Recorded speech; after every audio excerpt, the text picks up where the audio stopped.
यह सिर्फ एक हत्या नहीं थी, यह भरोसे का कत्ल था, रिश्तों की बेइज्जती थी और सिस्टम के चेहरे पर तमाचा था।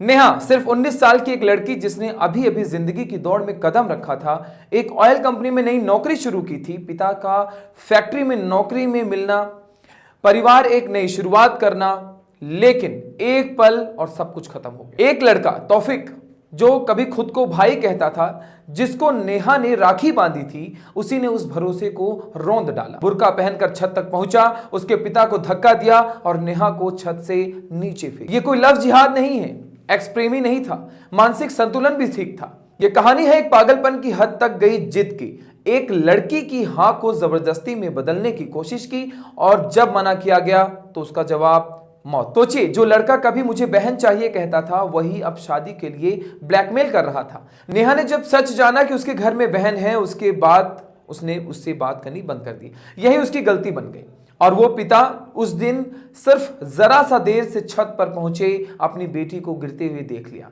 लेकिन बचा न सके।